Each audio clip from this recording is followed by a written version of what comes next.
Bianca is carrying my child. She can open doors for me in high society while you, Angela, are nothing but a burden I've carried for 3 years. Tumigil ang mundo ko. Nakatayo ako sa gitna ng sala, hawak pa rin ang pinggan ng paborito niyang ulam, ang beef salpicao, na inabot ako ng 2 oras sa pagluluto. Ang mga kandila sa hapag ay patuloy na nagliliyab, ang mga pulang rosas na maingat kong inayos kaninang hapon ay nakadisplay pa rin sa gitna ng mesa. Ang malambot na tugtugin ng piano mula sa speaker ay patuloy na tumutugtog, walang pakialam sa biglang pagbagsak ng mundo ko. Ano? Anong sinabi mo? Nauubo ang boses ko, halos hindi ko makilala ang sarili kong tinig. Nakatayo si Miguel sa harapan ko, ang lalaking pinakasalan ko 3 taon na.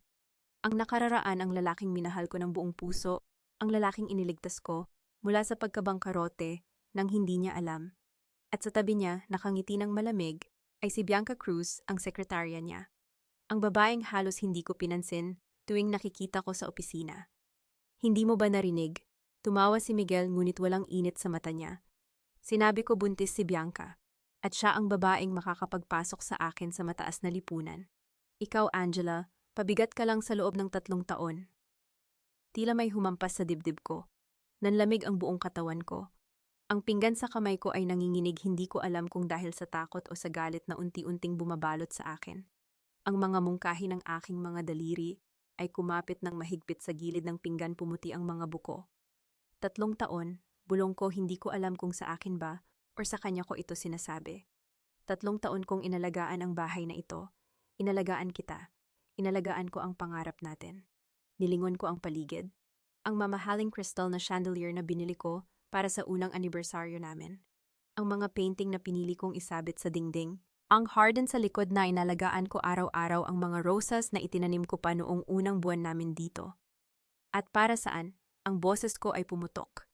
Hindi ko napigilan ang aking kamay na umabot sa aking singsing, ang singsing na isinuot niya sa akin noong araw ng kasal namin.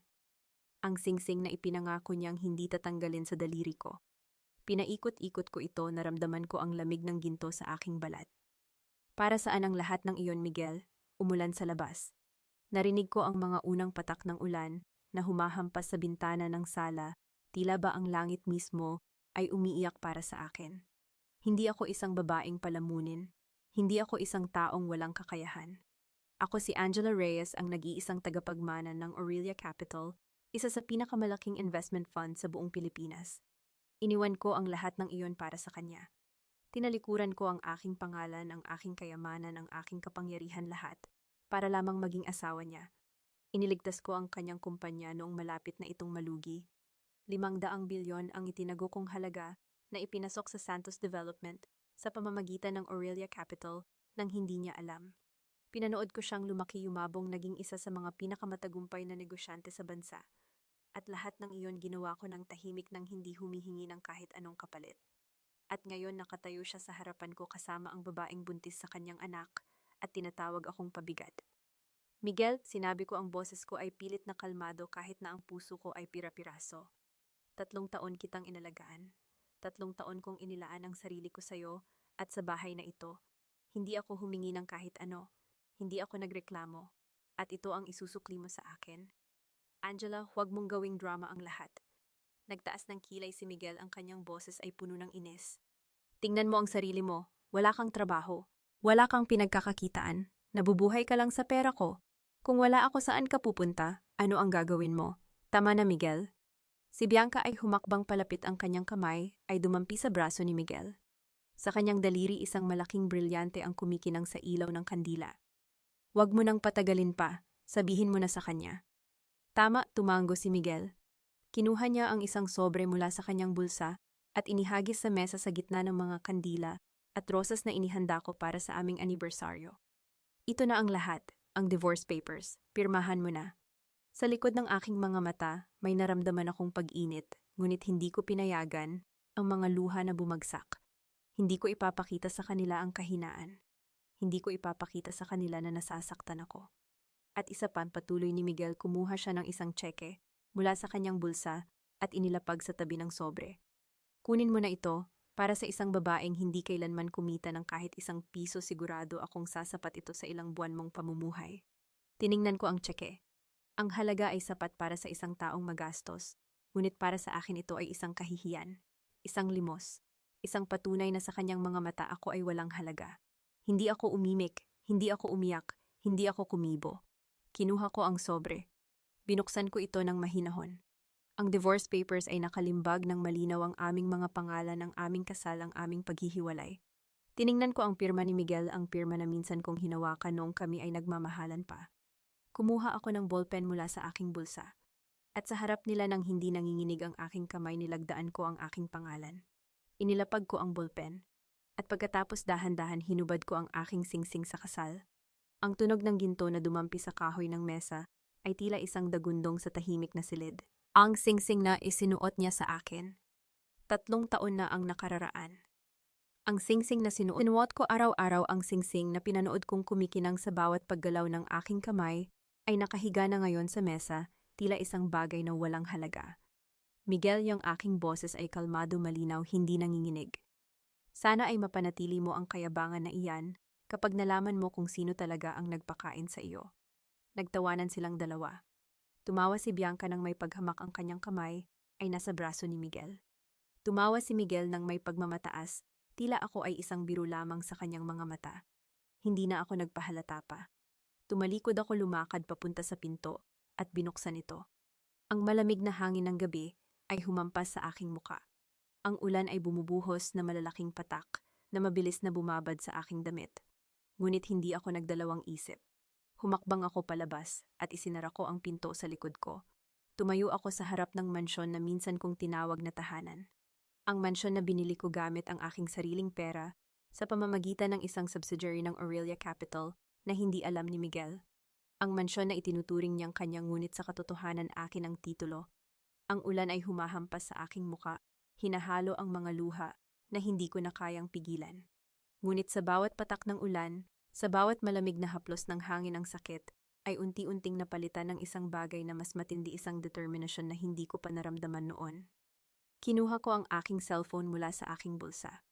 Ang mga kamay ko ay nanginginig pa rin, ngunit hindi dahil sa takot, sa galit, sa sakit, sa lahat ng emosyon na pinipilit kong pigilan sa loob ng 3 taon. Binilisan ko ang pagpindot sa numero na alam ko sa puso. Rafael, ang boses ko ay paos, ngunit malinaw. I activate ang Capital Recovery Clause. Epektibo bukas, ititigil ng Aurelia Capital ang lahat ng suporta sa Santos Development. Chairman Reyes, di ang boses ni Rafael sa kabilang linya ay kalmado, professional. Naintindihan ko, gagawin ko ang mga kinakailangang hakbang. Sa di kalayuan nakita ko ang mga ilaw ng isang convoy ng mga sasakyan na papalapit, mga itim na SUV na dumadaan sa makapal na ulan, ang kanilang mga headlight ay tumatagos sa dilim. Huminto sila sa harap ko at ang pinto ng gitnang sasakyan ay bumukas. Lumabas si Rafael, ang aking abogado, ang aking kanang kamay, ang tanging taong nakakaalam ng aking lihim. Nakasuot siya ng itim na suit, ang kanyang mukha ay seryoso ngunit may bahid ng pag-aalala. Chairman Reyes, magalang niyang sinabi habang binubuksan ang pinto ng sasakyan para sa akin. Ang iyong sasakyan. Tumanggo ako. Umakyat ako sa sasakyan, ang basa kong damit ay nag-iwan ng marka sa leather seat. Ngunit hindi ko ito pinansin. Bago isara ni Rafael ang pinto, lumingon na ako sa mansyon, sa mga ilaw na kumikinang sa mga bintana, sa mga anino ng 2 tao na nagdiriwang ng kanilang tagumpay sa loob. Ang bahay na minsan kong tinawag na tahanan. Ang lalaking minsan kong tinawag na asawa. Ibinigay ko sa iyo ang lahat, Miguel. Bulong ko, ang aking mga salita ay halos hindi marinig sa gitna ng ulan. Ngayon makikita mo kung ano ang mangyayari kapag kinuha ko ang lahat pabalik. Isinara ni Rafael ang pinto. At habang ang convoy ay nagsimulang gumalaw palayo sa mansyon, palayo sa aking nakaraan, palayo sa lalaking sumira sa akin, alam kong hindi na ako titingin pabalik. Bukas magigising si Miguel Santos sa isang mundo na hindi na niya makikilala. At sa unang pagkakataon sa 3 taon ako, si Angela Reyes. Reyes, ang tagapagmana ng Aurelia Capital, ay babangon mula sa mga abo ng aking pagiging asawa at ipapakita sa kanya kung sino talaga ako. Ang init and sikat ng araw na pumapasok sa malaking bintana ng penthouse. Unang beses kong naramdaman ng ganitong liwanag sa loob ng 3 taon. Hindi yung madilim na ilaw ng kusina sa mansyon, hindi yung malamig na liwanag ng buwan na madalas kong tinititigan habang naghihintay kay Miguel na umuwi. Nakaupo ako sa gilid ng kama hawak ang isang tasa ng kape na hindi ko pa man lang nalalasahan.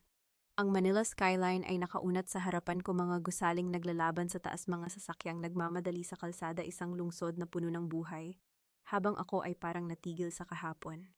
3 taon. 3 taon kong ipinagpalit ang lahat ng ito para sa isang lalaking hindi ko naman pala kilala. 3 taon kong itinago kung sino ako para lang malaman kung mahal ba niya ako o ang pera ko. Napahigpit ang hawak ko sa tasa. Ang init nito ay kumakalat sa palad ko, pinaalala sa akin na buhay pa ako, na nandito pa ako, na hindi pa ako tapos. Bumaba ang tingin ko sa aking kamay. Ang daliri na dating may singsing ay walang laman na. Ang marka ng singsing ay kitang-kita pa rin, isang linya ng mas maputing balat na tila bakas ng tanikala na matagal kong isinuot. Never let a man define your worth, Angela. Ang boses ng aking ina ay malinaw sa aking isipan. Si Elena Reyes, ang babaeng nagtayo ng Aurelia Capital, mula sa wala, ang babaeng nagturo sa akin na ang tunay na kapangyarihan ay hindi nasusukat sa kung sino ang kasama mo, kundi sa kung sino ka kahit mag-isa ka. Tumayo ako. Inilapag ko ang tasa sa mesa at tumingin sa sarili ko sa salamin. Ang babaeng nakikita ko ay hindi na si Angela na nakayuko sa kusina. Hindi na si Angela na tahimik na nagtitiis. Hindi na si Angela na naghihintay ng pagmamahal mula sa isang lalaking hindi naman marunong magmahal. Ngayon, bulong ko sa sarili ko, ipapakita ko sa kanila kung sino si Angela Reyes. Ang tunog ng aching heels sa marble floor ng Aurelia Capital Tower ay parang ritmo ng isang awit na matagal nang hindi naririnig. Ang lobby ay napuno ng katahimikan habang ako ay naglalakad, mga empleyadong huminto sa kanilang ginagawa, mga mata na nakatuon sa akin. Good morning, Chairman Reyes. Ang boses ng receptionist ay nanginginig, hindi dahil sa takot, kundi sa pagkamangha. 3 taon akong wala. 3 taon nilang nakilala ako bilang Mrs. Santos, na paminsan-minsan lang dumadalaw. Ngunit ngayon nakikita nila ang totoo. Ang elevator ay bumukas sa pinakamataas na palapag. Ang glass walls ay nagpapakita ng buong Makati, ang mga gusali, ang mga lansangan, ang mga taong nagmamadali sa kanilang mga buhay. Dito sa taas na ito, ang mundo ay tila maliit. Dito ang mga problema ay tila kayang kontrolin. Dumaan ako sa mga opisina ng aking mga executive. Ang bawat isa ay tumayo, yumuko, bumate. Ang mga mukha nila ay may halong paggalang at pag-usisa. Sino nga ba ang babaeng ito na biglang bumalik? Bakit siya umalis? Bakit siya nagpakasal sa isang tulad ni Miguel Santos? Ngunit hindi ko kailangang ipaliwanag. Hindi ko kailangang magbigay ng dahilan. Ang tanging kailangan kong gawin ay ang umupo sa upuan na nararapat sa akin. Ang pinto ng aking opisina ay bumukas. Ang silid ay malawak, mas malawak pa sa buong mansyon na iyon. Ang mga bintana ay nagbibigay ng 360-degree na tanawin ng lungsod. Ang desk ay gawa sa dark wood, ang mga dokumento ay maayos na nakalagay, ang bawat detalye ay pinaplano ng mga taong naghintay sa aking pagbabalik. Umupo ako sa leather chair. Ang lambot nito ay yumakap sa akin, tila isang lumang kaibigan na naghihintay sa akin na bumalik. At sa sandaling yon, sa unang pagkakataon sa 3 taon, naramdaman kong ako ay nasa tamang lugar. Chairman Reyes, bumukas ang pinto at pumasok si Rafael Dela, ang isang folder na puno ng mga dokumento. Ang kanyang suit ay perpektong pagkakatahi, ang kanyang tindig ay professional, ngunit sa kanyang mga mata ay may bahid ng pag-aalala. Ang lahat ng dokumento ay handa na. Anya, inilapag ang folder sa harap ko. Ang legal na batayan para sa bawat action ay nakalagay dito, kasama ang mga pirma at ebidensya na kakailanganin natin. Tiningnan ko ang folder. Ang pangalan ni Miguel Santos ay nakasulat sa unang pahina. Ang kanyang muka ay biglang pumasok sa aking isipan, ang mga mata na minsang tumingin sa akin nang may pagmamahal, ang mga labi na minsang bumulong ng mga pangako. Ngunit ang mga alaala ay mabilis na napalitan ng ibang imahe, ang kanyang mga mata na puno ng paghamak, ang kanyang boses na nagsasabing ako ay isang pabigat, ang kanyang kamay na nag-aabot ng tseke na parang esmolas. Tawagin ang board, utos ko. Ngayon din. 15 minuto ang lumipas at ang conference room ay puno na. Ang mahabang mesa ay napalibutan ng mga muka na kilala ko, mga taong nagtrabaho sa ilalim ng aking ina, mga taong nakasaksi sa paglaki ng Aurelia Capital, mula sa isang maliit na kumpanya hanggang sa maging isa sa pinakamalaking investment fund sa bansa. Tumayo ako sa harap nila. Ang aking puting vest ay tila nagliliwanag sa ilalim ng ilaw, ang aking presensya ay nagpapahiwatig ng kapangyarihan na hindi ko ipinakita sa loob ng 3 taon. Alam ninyo kung bakit kayo nandito. Simula ko ang aking boses ay malinaw at matatag. Sa loob ng 2 taon, ang Aurelia Capital ay nagbigay ng suporta sa Santos Development, isang kumpanyang nasa bingit ng pagbagsak. Ang suportang iyon ay nagmula sa aking personal na decision, sa aking personal na pera, at sa aking personal na paniniwala na ang isang tao ay maaaring magbago. Huminto ako. Ang magamataeng board ay nakatutok sa akin, naghihintay. Ngunit ang taong iyon ay hindi nagbago. Sa halip, ginamit niya ang aking tiwala, ang aking pera, at ang aking pangalan upang itaas ang kanyang sarili. At ngayon oras na upang kunin ang lahat ng iyon pabalik. Binuksan ko ang folder. Ang mga dokumento ay kumalat sa mesa, mga kontrata, mga ebidensya, mga legal na dokumento na inihanda ni Rafael sa loob ng maraming buwan. Unang utos, epektibo ngayon, bawin ang lahat ng investment ng Aurelia Capital sa Santos Development. Ang buong halaga, bawat piso, ay dapat maibalik sa ating kaban. Ang mga ulo ay tumango. Ang mga panulat ay nagsimulang gumalaw. Ikalawang utos ay freeze ang executive authority ni Miguel Santos.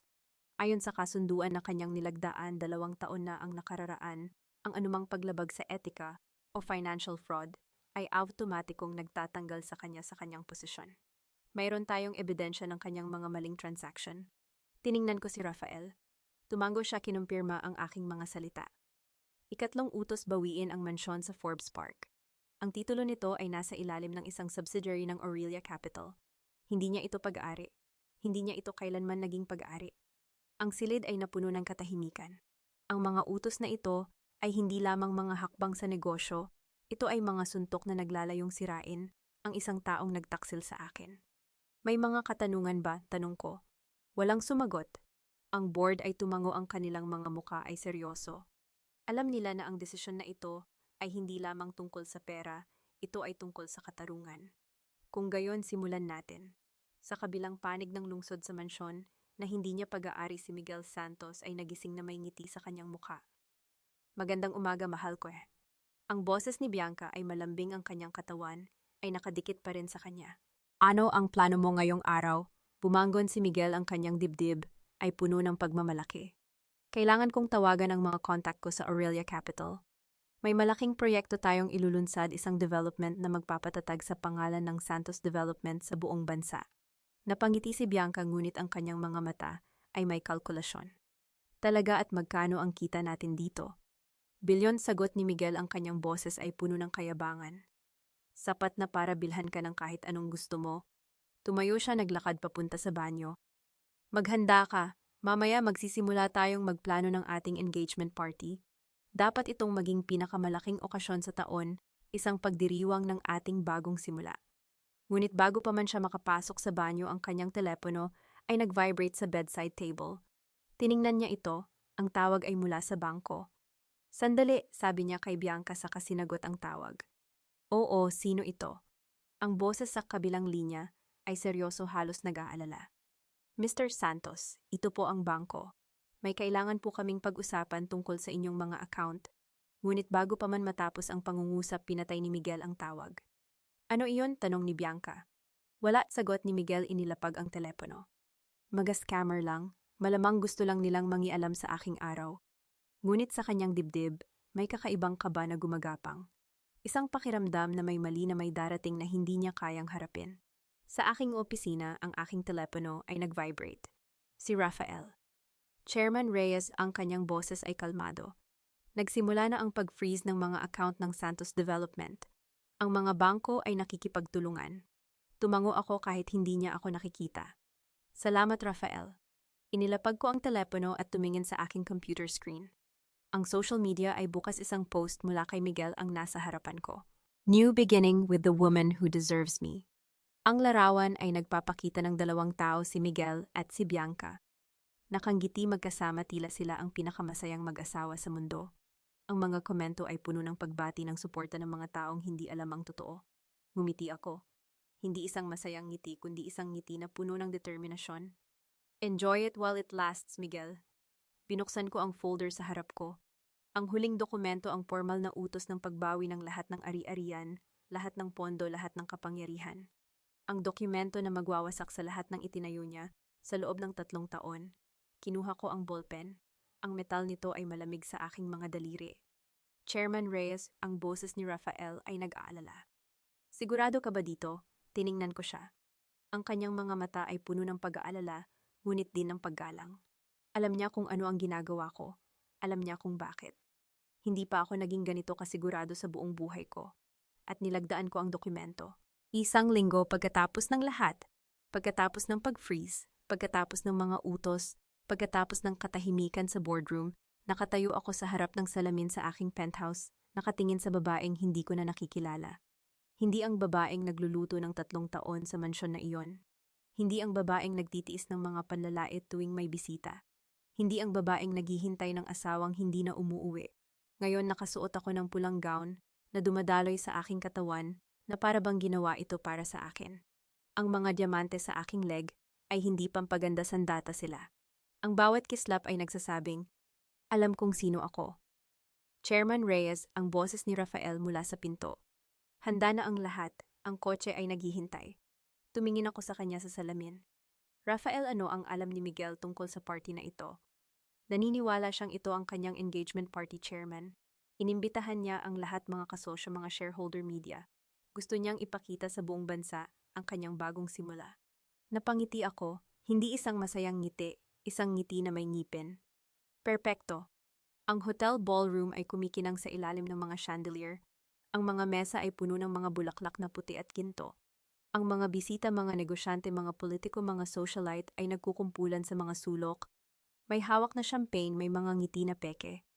At sa gitna ng lahat ng ito, si Miguel Santos ay nakatayo sa entablado, ang kanyang kamay ay nakahawak sa baywang ni Bianca.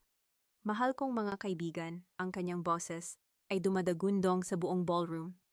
Ngayon ipinagdiriwang natin ang hindi lamang isang engagement, kundi ang simula ng isang imperyo. Pumalakpak ang mga tao. Si Bianca ay ngumiti, ang kanyang puting damit ay kumikinang, ang kanyang mga alahas ay sumisigaw ng kayamanan na hindi niya pinaghirapan. Alam ninyo, 3 taon na ang nakalipas. Ako ay nakatayo sa bingit ng pagkabangkarote, patuloy ni Miguel, ang kanyang boses ay puno ng drama. Ngunit sa pamamagitan ng aking pagsusumikap, sa pamamagitan ng aking dedikasyon, naitayo ko ang Santos Development mula sa mga guho. May mga bulong ng paghanga. May mga ngiti ng pag-aproba.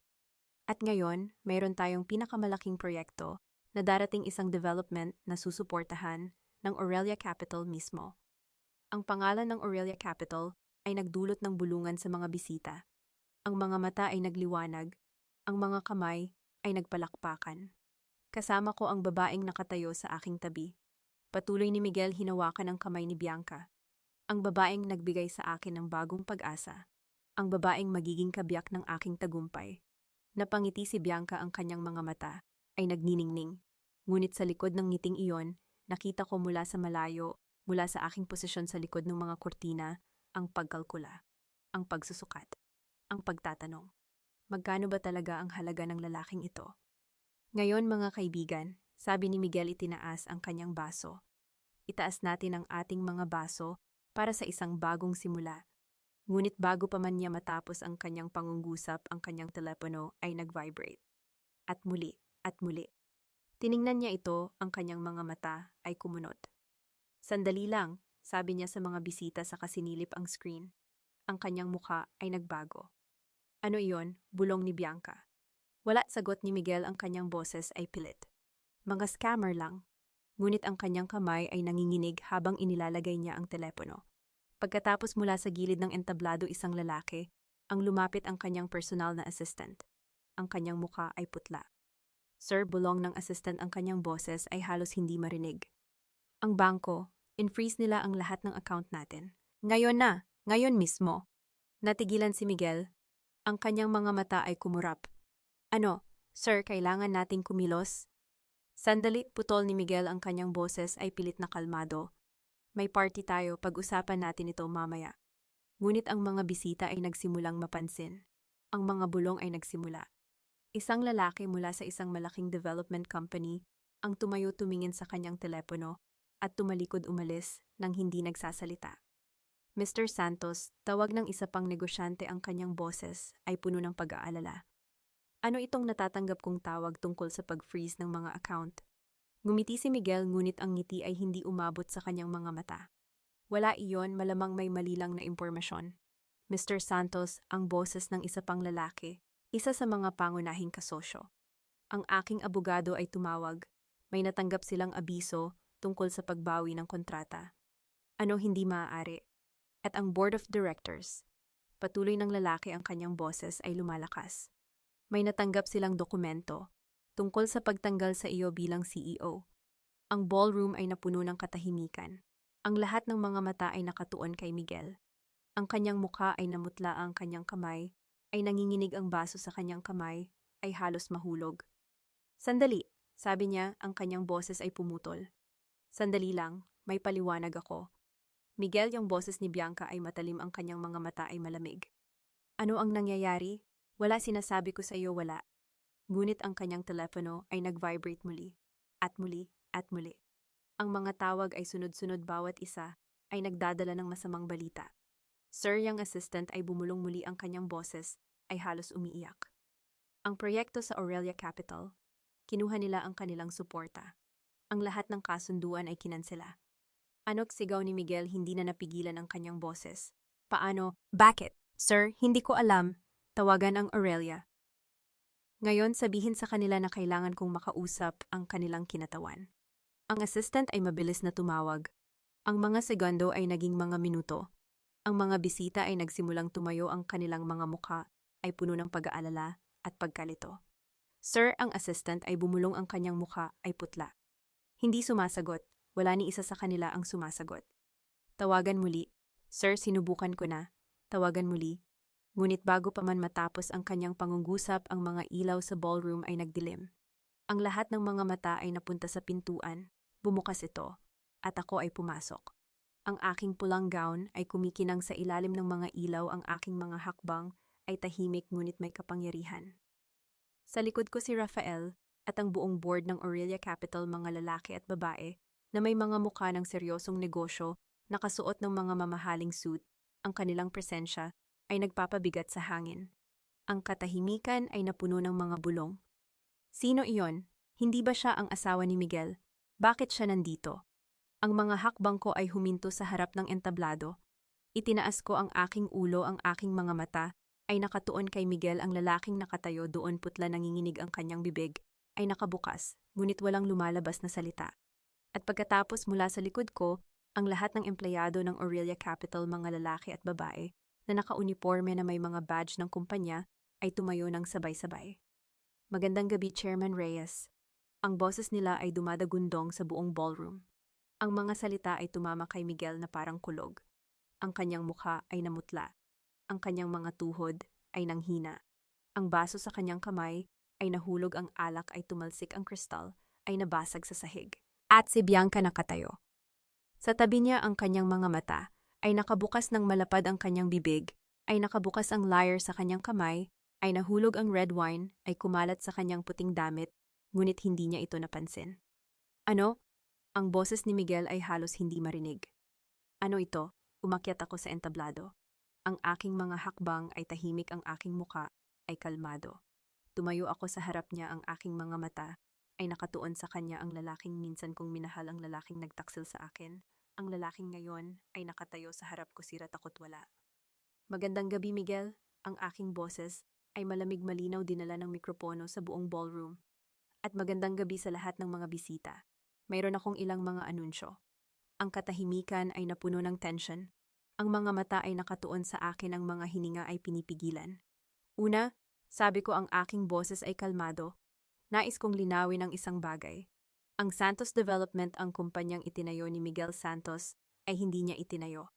3 taon na ang nakalipas nang siya ay nasa bingit ng pagkabangkarote, may nagligtas sa kanya. Isang pamumuhunan ng 500 bilyong piso ang ibinuhos sa kanyang kumpanya. At ang taong nag-aproba ng pamumuhunang iyon. Tumingin ako sa kanya, ang aking mga mata ay hindi kumukurap. Ay ako. Ang mga bulong ay sumabog sa buong ballroom. Ang mga mata ay napuno ng pagkagulat, ng pagkalito, ng hindi makapaniwalang tingin. Hindi totoo iyan, sigaw ni Miguel, ang kanyang boses ay pumutol. Kasinungalingan iyan. Wala siyang pera, wala siyang kinalaman sa negosyo. Talaga. Ngumiti ako, ang aking mga mata ay malamig. Kung gayon, bakit ang opisina na iyong pinagtatrabahuhan, ang kotse na iyong minamaneho, ang mansion na iyong tinitirhan? Lahat ng iyon ay nasa pangalan ng Aurelia Capital. Ang mukha ni Miguel ay namutla. Ano ang mansion sa Forbes Park? Patuloy ko, ang aking boses ay kalmado. Ang titulo nito ay nasa ilalim ng isang subsidiary ng Aurelia Capital. Ang kotse mong BMW binili gamit ang pera ng kumpanya. Ang opisina mo renta na binabayaran ng kumpanya. Lahat ng iyon, Miguel. Lahat ng iyon ay akin. Hindi maaari. At ang pamumuhunan na iyon, patuloy ko, ang aking boses ay lumalakas. Ang 500 bilyong piso na nagligtas sa iyong kumpanya, ako ang nag-aproba niyon. Ako ang babaeng sinabi mong hindi kailanman kumita ng kahit isang piso. Ako ang babaeng sinabi mong isang pabigat lamang. Ang kanyang mga tuhod ay nanghina. Ang kanyang kamay ay kumapit sa gilid ng entablado, ang kanyang mukha ay putla, ang kanyang mga mata ay puno ng takot. Ngayon, sabi ko, ang aking boses ay malamig. Nais kong ipakilala ang aking sarili ng wasto. Ako si Angela Reyes, chairman ng Aurelia Capital. At ako ang babaeng nagligtas sa iyong kumpanya. At ang babaeng ngayon ay kukuha ng lahat ng ito pabalik. Ang katahimikan ay napuno ng mga bulong. Ang mga mata ay nakatuon sa akin, ang mga mukha ay puno ng paghanga at takot. At pagkatapos, mula sa likod ko, ang boses ni Miguel ay pumutol, hindi na may kayabangan kundi may takot. Angela, pakiusap, mahal kita. Gumiti ako. Hindi isang masayang ngiti, isang ngiti na puno ng pait. Mahal mo ako.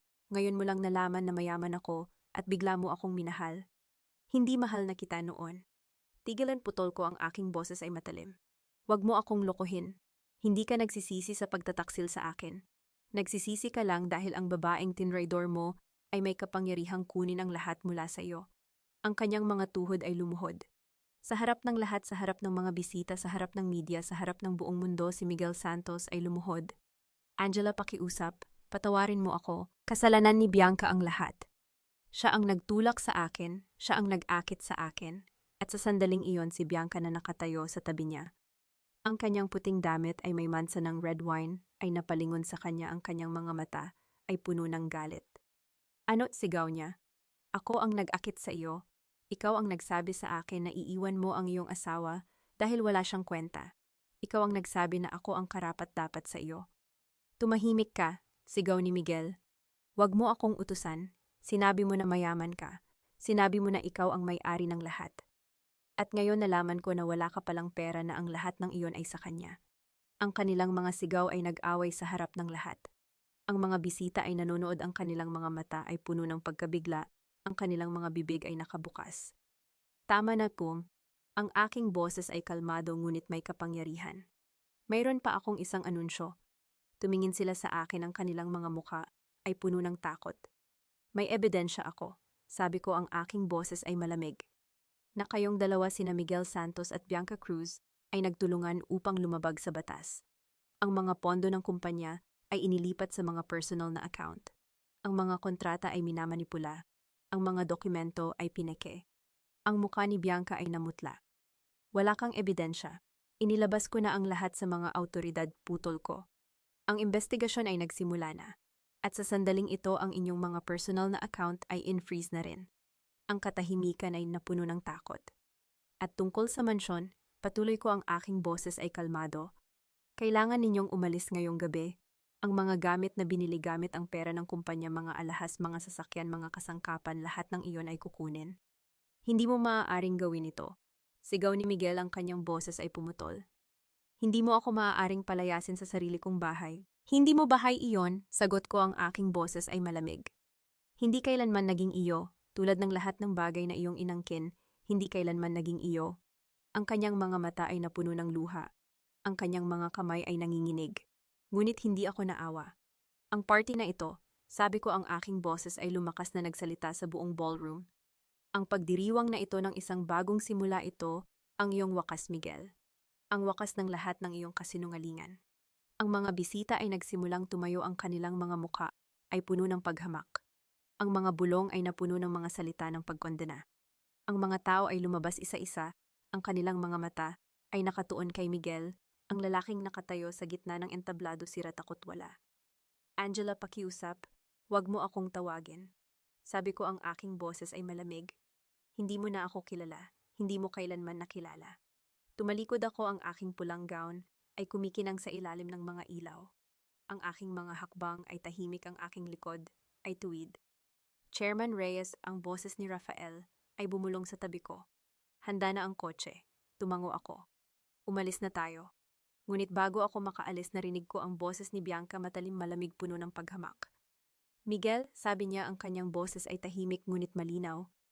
Tapos ka na, wag mo akong hilahin pababa kasama mo.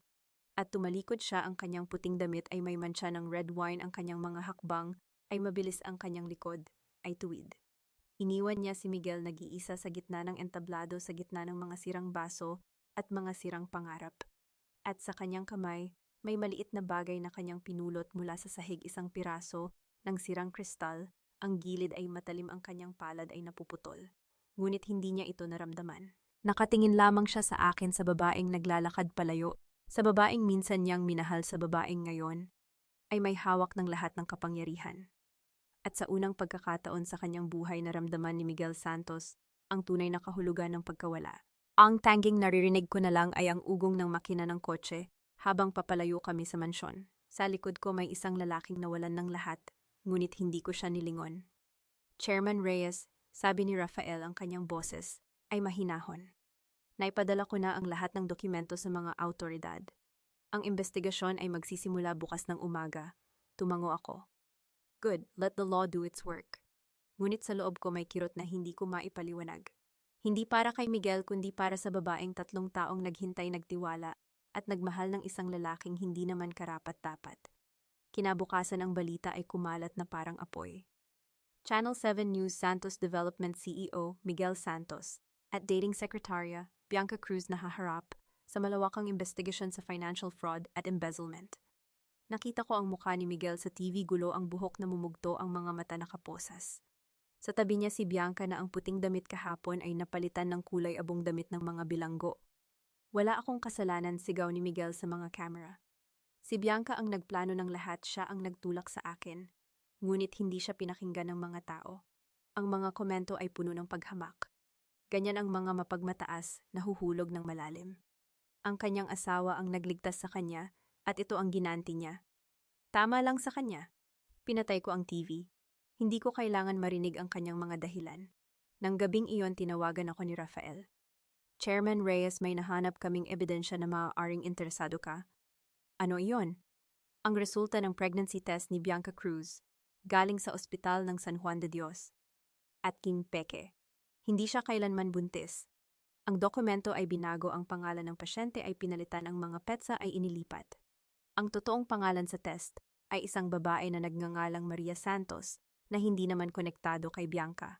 Tumigil ako. Ang mga piraso ng puzzle ay nagsama-sama. Kaya pala bulong ko. Kaya niya ipinaglaban na hiwalayan ako ni Miguel. Hindi siya buntis, gusto niya lang ang kanyang pera. Ganyan nga ang hitsura, Chairman. Ginamit niya ang kasinungalingang iyon upang mapalapit kay Miguel at makuha ang kanyang tiwala at ang kanyang access sa mga pondo ng kumpanya. May sapat ba tayong ebidensya upang mapatunayan ito? Opo. Ang mga bank records, ang mga testimonya ng mga empleyado, ang mga email exchange, lahat ay naayos na. Ang kanyang kaso ay lalakas pa. Good, ipadala ito sa mga autoridad. Gagawin ko, Chairman. Bago ako magbitin, may tanong akong hindi ko mapigilan. Rafael, saan si Miguel ngayon? May pag-aalinlangan sa kanyang boses. Sa labas ng mansyon. Ngunit ang mansyon ay nakalock na, ang mga gamit ay kinuha na ng mga pulis. Natutulog siya sa kanyang kotse. Nanahimik ako. Chairman, gusto mo bang gumawa ng hakbang? Hindi, sagot ko. Hayaan siyang maranasan ang resulta ng kanyang mga desisyon. Makalipas ang 2 linggo, nakatanggap ako ng tawag mula sa airport. Chairman Reyes, nahuli na namin si Bianca Cruz. Nasa opisina ako nakatingin sa mga dokumento ng Santos Development, ang kumpanyang aking inaayos, upang maging mas matatag kaysa dati. Ano ang nangyari, tanong ko. Sinubukan niyang sumakay sa flight papuntang Singapore. May dala siyang maleta na puno ng pera, ang mga pondo na kanyang inilipat mula sa kumpanya. Ngunit ang kanyang pangalan ay nasa watchlist na. Nahuli siya bago pa man siya makalampas sa security. May kasama ba siyang iba? Wala, Chairman. Nag-iisa siya. Ang kanyang mga kasamahan ay hindi na sumama sa kanya. Tumango ako. Salamat, ipaalam sa akin ang susunod na hakbang. Gagawin ko, Chairman. Nang ibaba ko ang telepono, tumingin ako sa bintana. Ang mga ilaw ng Maynila ay kumikislap sa di kalayuan, mga ilaw ng isang lungsod na puno ng mga pangarap at mga pagtataksil. Karma is a slow process. Bulong ko na alala ang mga salita ng aking ina. But it's always on time. Ngunit ang karma ay may sariling paraan ng pagbabalik. Isang hapon habang papalabas ako ng Aurelia Capital, may nakita akong figura na nakatayo sa tapat ng gusali. Si Miguel. Ang kanyang suit ay kulubot, ang kanyang buhok ay gulo, ang kanyang mga mata ay malalim ang mga bilog. Hindi na siya ang CEO na puno ng kayabangan ngayon, siya ay isang lalaking nawalan ng lahat. Angela, sigaw niya, ang kanyang boses ay puno ng desperasyon. Angela, pakiusap, hintayin mo ako. Ang kanyang mga paa ay tumakbo patungo sa aking kotse. Ang kanyang mga kamay ay kumakatok sa salamin ng bintana. Angela, pakinggan mo ako isang pagkakataon lang. Bigyan mo ako ng isang pagkakataon. Ang kanyang mga mata ay puno ng luha. Ang kanyang mga tuhod ay nanginginig. Ang kanyang mga daliri ay kumakapit sa salamin na parang ito na lang ang kanyang huling pag-asa. Angela, alam kong nagkamali ako. Alam kong sinaktan kita. Ngunit mahal pa rin kita. Mahal pa rin kita, Angela. Nakatingin ako sa kanya, sa lalaking minsan kong minahal, sa lalaking minsan kong pinagkatiwalaan, sa lalaking minsan kong pinangarap na makasama habang buhay. Ngunit hindi na siya iyon. Drive, sabi ko sa super, ang aking boses ay kalmado. Pero Chairman, drive. Ang kotse ay nagsimulang gumalaw. Ang mukha ni Miguel ay naglaho sa salamin, ang kanyang mga kamay ay umaabot, ang kanyang mga sigaw ay nagiging mahina. Angela, pakiusap, huwag mo akong iwan. Ngunit hindi ako lumingon. Tumingin ako sa salamin sa gilid. Nakita ko ang kanyang figura na lumiliit. Lumiliit hanggang sa ito ay maging isang maliit na tuldok sa gitna ng kalsada. At sa sandaling iyon, naalala ko ang mga salita na sinabi ko sa kanya noong gabing iyon, noong binigyan niya ako ng divorce papers. Miguel, sana mapanatili mo ang iyong kayabangan kapag nalaman mo kung sino talaga ang nagtaguyod sa iyo. Ngunit hindi niya napanatili. Nawala ang lahat, ang kanyang kayabangan, ang kanyang pera, ang kanyang bahay, ang kanyang trabaho, ang kanyang pagmamahal. At nang tumingin ako sa salamin, nakita ko ang kanyang figura na nakaluhod sa gitna ng kalsada. Ang kanyang mga kamay ay nakataas, ang kanyang mga luha ay umaagos, ang kanyang mga sigaw ay nagiging mga hikbi. Tama na, bulong ko sa sarili. Tama na. Nang gabing iyon, nakaupo ako sa aking opisina, ang mga dokumento ng Santos Development ay nakalatag sa aking mesa. Ang kumpanya ay nangangailangan ng masusing pag-aayos, ngunit alam kong kaya ko ito. Kaya kong gawing mas matatag, mas maunlad, mas makatarungan. Ngunit bago ako magsimula, binuksan ko ang aking telepono. Ang mga lumang mensahe ni Miguel ay nandoon pa rin, ang mga mensahe mula sa panahon na mahal pa niya ako, noong panahong totoo pa ang lahat. Mahal kita, Angela. Ikaw lang ang gusto kong makasama habang buhay. Magkasama tayo sa lahat ng pagsubok. Walang makakapaghiwalay sa atin. Kapag nagtagumpay na tayo, bibilhan kita ng pinakamagandang bahay sa Maynila. Ipangako ko. Tumigil ako sa huling mensahe. Ang kanyang huling mensahe, ang mensahe na ipinadala niya isang linggo bago ang aming anibersaryo. Anak, may sorpresa ako sa iyo. Maghintay ka lang. Ang sorpresa na iyon ay hindi ang bago niyang relasyon. Ang sorpresa ay hindi ang divorce papers. Ang sorpresa ay hindi ang sakit na kanyang ibinigay. Ang sorpresa ay ang pagtuklas na ang lalaking minahal ko ay hindi kailanman naging totoo. Isinara ko ang telepono. Ang mga luha ay nagsimulang tumulong, ngunit hindi ko ito pinigilan. Hayaan kong lumabas ang sakit. Hayaan kong lumabas ang lahat. Dahil bukas magsisimula akong muli. Hindi para kay Miguel, kundi para sa sarili ko. At sa unang pagkakataon sa loob ng 3 taon, naramdaman kong malaya na ako. Keep it. It's a reminder of what happens when pride destroys a man. Nakatayo ako sa gitna ng opisina na dating kay Miguel, ang parehong upuang leather, kung saan siya nakaupo, habang nagdedesisyon ng mga taong sisisantihin ang parehong mesa, kung saan niya nilagdaan ang mga kontrata na pinirmahan niya, gamit ang pera ko, ang parehong bintana kung saan niya tiningnan ang Maynila, na parang siya ang hari ng lahat. Ngayon ako na ang nakaupo dito. Tumingin si Rafael sa akin, ang mga kamay ay may dalang katalogo ng mga mamahaling kasangkapan. Chairman, gusto niyo bang palitan ang lahat? May mga bagong design. Hindi na kailangan. Inilapag ko ang isang maliit na kahoy na plaque sa gitna ng mesa. Nakaukit dito ang 2 salita, Aurelia Properties. Gusto kong maalala araw-araw kung saan nanggaling ang kumpanyang ito at kung ano ang mangyayari kapag ang tao ay bulag sa sarili niyang kayabangan. Tumango si Rafael, ang kanyang mga mata ay may bahid ng paghanga. Ganon din ang sasabihin ko sana, Chairman. Ang mga lumang kasangkapan ay may kwento, ngunit ngayon ikaw na ang sumusulat ng bagong kwento nito.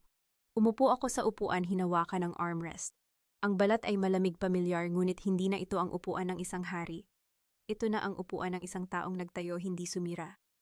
Rafael, ay schedule mo ang meeting sa lahat ng empleyado. Bukas ng umaga, gusto kong makita ang bawat mukha na nagtrabaho sa kumpanyang ito. Napansin ko ang pag-aalangan sa kanyang mukha. Chairman, marami sa kanila ang natatakot. Ang balita tungkol sa pagbabago ng pamamahala, alam ko. Tumayo ako, lumapit sa bintana. Ang mga ilaw ng Maynila ay sumasalubong sa sikat ng araw. Kaya nga gusto kong makita sila para malaman nilang hindi ako katulad ng dati nilang boss.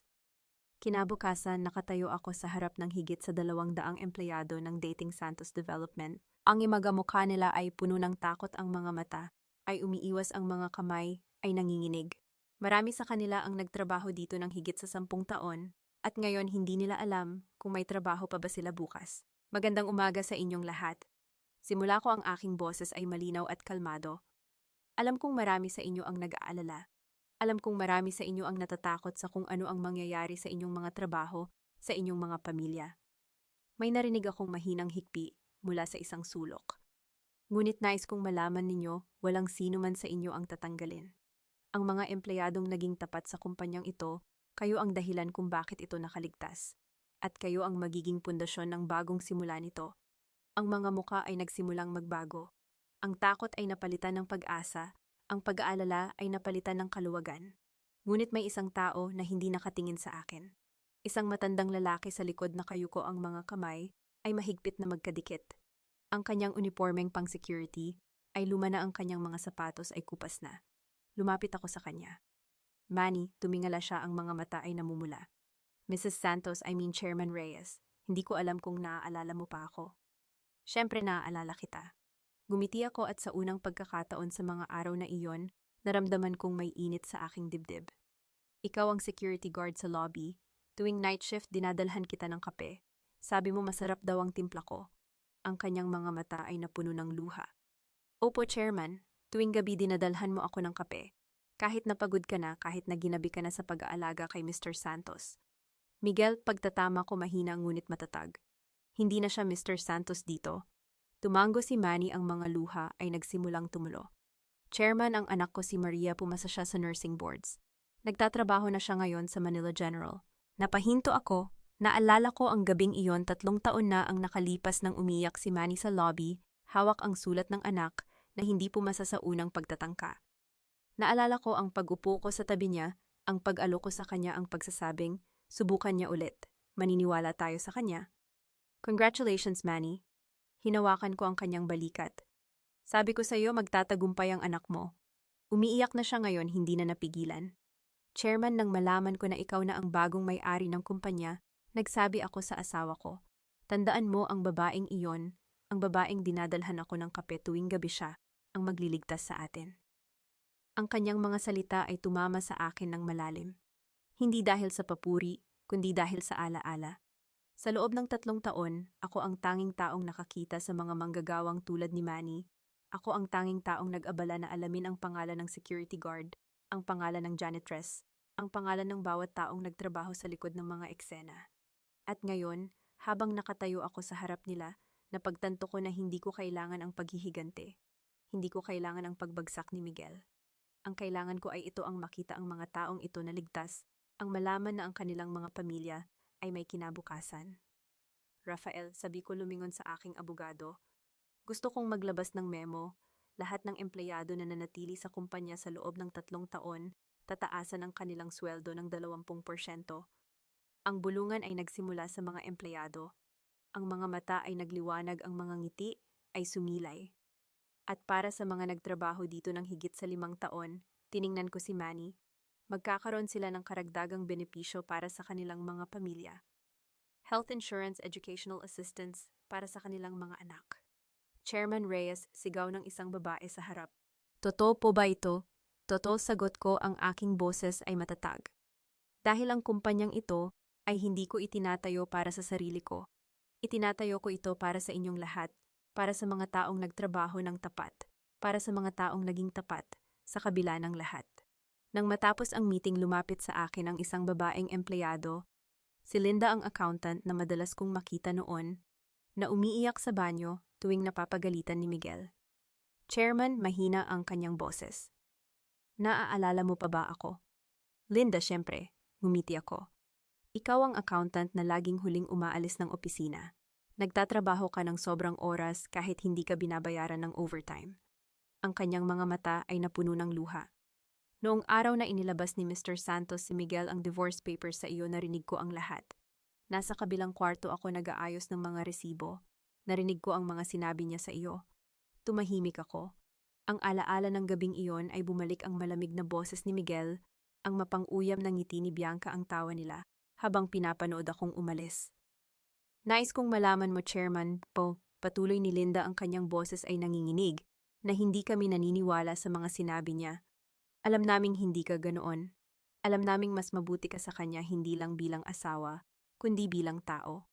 Ang kanyang mga salita ay mas masakit kaysa sa mga salita ni Miguel.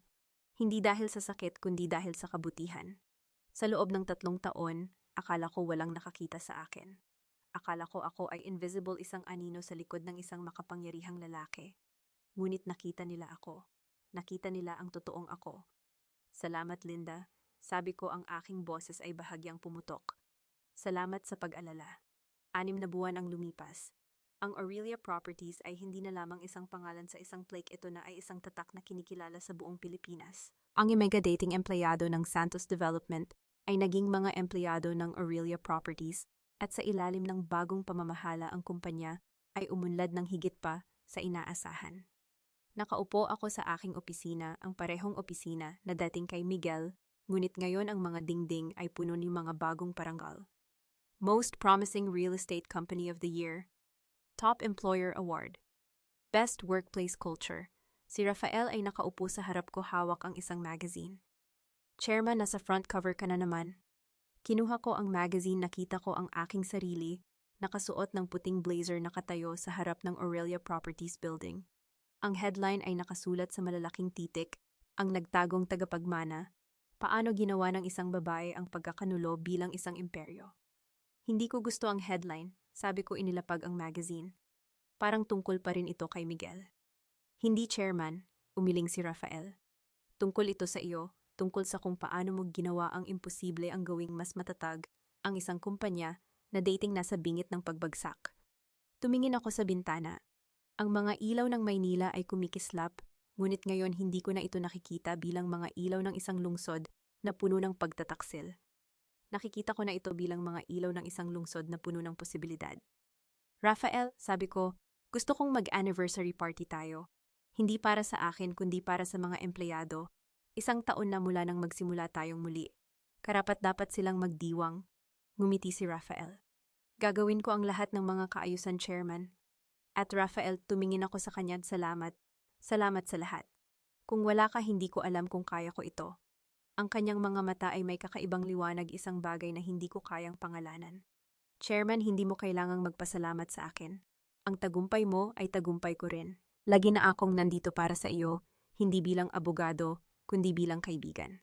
Isang gabi habang nag-aayos ako ng mga dokumento sa aking opisina, tumunog ang aking telepono. Isang hindi kilalang numero. Sinagot ko ito, ang aking boses ay maingat. Hello, Angela. Ang boses ay paus, basag, puno ng alak at sakit. Hindi ko na kailangang itanong kung sino ito. Angela, ako ito, Miguel, tumahimik ako. Ang pangalan na minsan kong minahal ngayon, ito ay parang isang lumang kanta na hindi ko na kayang pakinggan. Angela, alam kong wala akong karapatan. Alam kong sobra na ang mga kasalanan ko. Ngunit, kailangan kong marinig ang boses mo. 1 beses lang. Ang kanyang mga salita ay puno ng pagsisisi, ngunit alam kong hindi ito tunay na pagsisisi.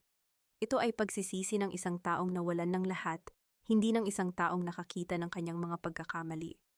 Miguel, sabi ko, ang aking boses ay kalmado. Nakainom ka na naman? Oo, nakainom ako. Ngunit hindi ito tungkol sa alak, Angela. Ito ay tungkol sa iyo, tungkol sa atin. Huminga ako ng malalim. Wala nang tayo, Miguel. Matagal na iyong natapos. Alam ko, alam ko, ngunit hindi ko kayang magpatuloy. Hindi ko kayang mabuhay nang wala ka. Tiningnan ko ang aking kamay, ang singsing na suot ko ngayon ay ang singsing ng aking ina. Ang singsing na ibinigay niya sa akin bago siya mamatay, na may nakaukit na mga salita. Ang tunay na kayamanan ay hindi nasusukat sa pera, kundi sa mga taong nananatili sa iyong puso. Miguel, sabi ko, ang aking boses ay malambot ngunit matatag.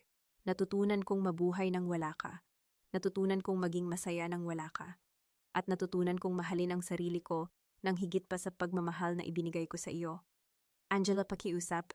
Magandang gabi, Miguel. Isinara ko ang telepono. Tumayo ako, lumapit sa bintana.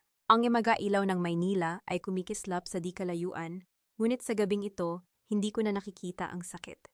Nakikita ko ang posibilidad. Binuksan ko ang aking drawer, kinuha ang kahon ng alahas. Sa loob nito nakalagay ang dalawang singsing, ang singsing na ibinigay sa akin ni Miguel noong araw ng aming kasal at ang singsing ng aking ina. Tiningnan ko ang singsing ni Miguel, ang singsing na minsan kong isinusuot, nang may pagmamahal, ang singsing na minsan kong pinangarap na isusuot habang buhay. Inilapag ko ito sa kahon, isinara ang takip. Hindi ko na ito kailangan. Kinabukasan tinawagan ko si Rafael. Rafael, may sasabihin ako sa iyo. Ano iyon, Chairman? Umupo ako sa aking upuan, hinawakan ang singsing ng aking ina. Handa na akong magpatuloy, tunay na magpatuloy. Tumahimik si Rafael, isang katahimikan na puno ng kahulugan. Nang magsalita siya, ang kanyang boses ay malambot, mainit. Natutuwa ako, Chairman. Karapat-dapat kang maging masaya. Salamat, Rafael. Gumiti ako. Salamat sa lahat. Isinara ko ang tawag, tumingin sa bintana. Ang araw ay sumisikat sa Maynila, isang bagong araw, isang bagong simula. At sa unang pagkakataon sa loob ng maraming taon, naramdaman kong handa na akong magmahal muli. Hindi para kay Miguel, para sa sarili ko. Ang lahat ng ginawa ko, ang pagtataksil, ang pagsisinungaling, ang paggamit sa'yo, ginawa ko lang yon para sa kinabukasan natin, Angela. Para sa atin. Napatigil ako sa pagkakaupo. Ang mga salitang iyon ay lumutang sa hangin ng silid ng bilangguan, malamig at walang kahihiyan. Tiningnan ko si Miguel, ang lalaking minsan kong minahal, at sa unang pagkakataon, nakita ko siya kung sino talaga siya. Isang lalaking hindi kailanman natuto. Ang aking mga kamay ay nakakuyom sa aking kandungan. Hindi ako umiyak. Hindi na ako marunong umiyak para sa kanya. Ang tanging nararamdaman ko ay isang malamig na katiyakan na tama ang aking desisyon na tapusin ito. Para sa atin, ulit ko ang aking boses ay tahimik ngunit matalim. Miguel, wala nang atin mula ng gabing iyon, nang dalhin mo si Bianca sa ating tahanan at ilapag ang diborsyo sa harapan ko. Ang kanyang mukha payat, haggard, puno ng mga gabing walang tulog, ay nagkulubot sa sakit. Alam kong nagkamali ako, Angela. Alam kong sobra ang mga ginawa ko. Ngunit hindi mo ba naiintindihan na wala ang lahat sa akin? Ang kumpanya, ang bahay, ang dangal, lahat. At sino ang may kasalanan niyan? Tanong ko, hindi bilang tanong kundi bilang pahayag. Tumingin siya sa akin, ang kanyang mga mata ay puno ng luha. Ikaw ba o ako? Napabuntong hininga ako. Ang hangin sa silid ay mabigat, puno ng mga salitang hindi nasabi at mga pagkakamaling hindi na maaaring itama. Miguel, sabi ko, ang aking boses ay malambot, ngunit matatag mula sa unang araw na nagpakasal tayo, binigyan kita ng pagkakataon. Hindi isa, hindi dalawa, marami. Tiniis ko ang iyong mga insulto, ang iyong kayabangan, ang iyong pagpapabaya. Nanatili ako dahil naniniwala ako sa lalaking pinakasalan ko. Sa lalaking nangako na mamahalin ako habang buhay. Tumingin ako sa kanyang mga mata, ang mga mata na minsan kong tiningnan ng may pagmamahal. Ngayon nakikita ko lamang ang isang taong nawala sa sarili niyang kasakiman. Ngunit hindi mo pinahalagahan ang babaeng nasa tabi mo noong mahirap ka. Kaya hindi mo karapatan na hanapin siya kapag wala ka ng lahat. Ang kanyang mga balikat ay yumuko, ang kanyang ulo ay bumagsak. Ang mga luhang matagal nang pinipigilan ay biglang bumuhos. Angela, pakiusap, hindi ko alam kung paano magpapatuloy nang wala ka. Matututo ka, sabi ko, ang aking boses ay kalmado. Natuto ako at matututo ka rin. Tumayo ako, ang aking upuan ay gumalaw sa sahig ng semento. Ang tunog ay echo sa tahimik na silid, isang pangwakas na nota sa isang awit na matagal nang natapos. Paalam, Miguel, sana ay mahanap mo ang kapayapaan at matutong maging mas mabuting tao. Hindi ako lumingon. Ang bawat hakbang patungo sa pinto ay magaan malaya. Ang bawat paghinga ko ay mas malalim, mas malinis. Sa likod ko narinig ko ang kanyang paghikbi, ngunit hindi na ito umabot sa akin. Hindi na. Binuksan ko ang pinto, lumabas sa sikat ng araw. Ang init ng araw ay bumati sa aking mukha.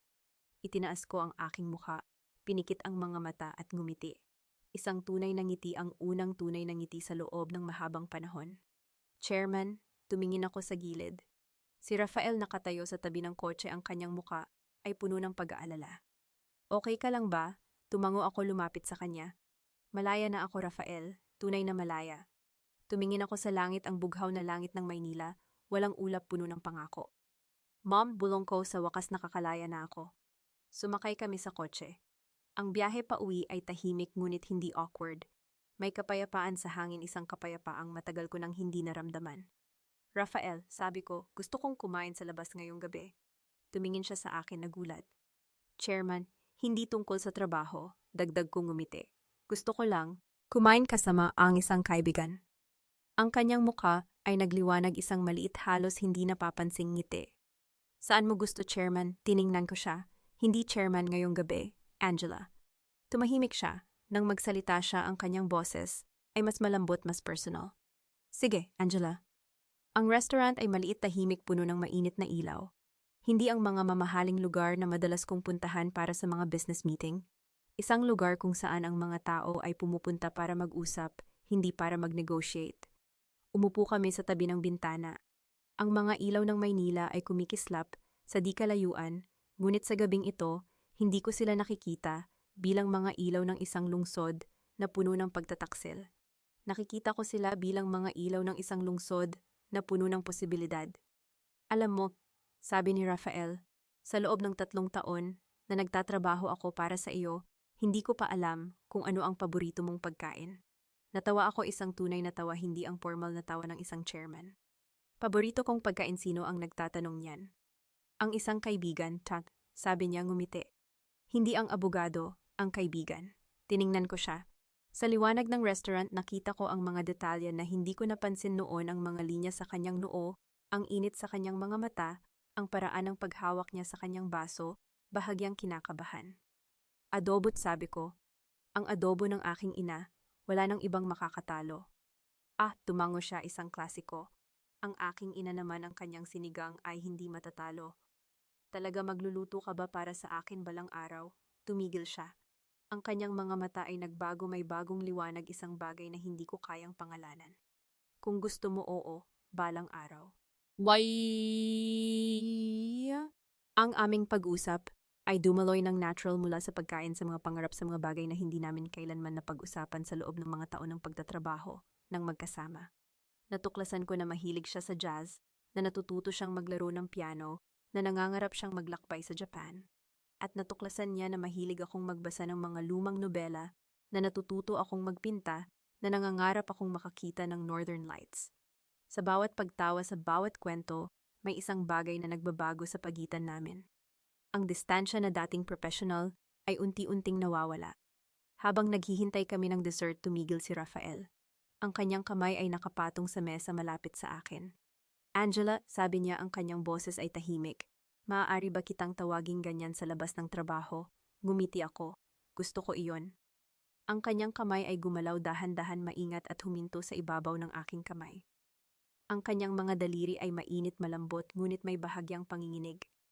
Naghintay ako ng 3 taon upang sabihin sa iyo ang isang bagay.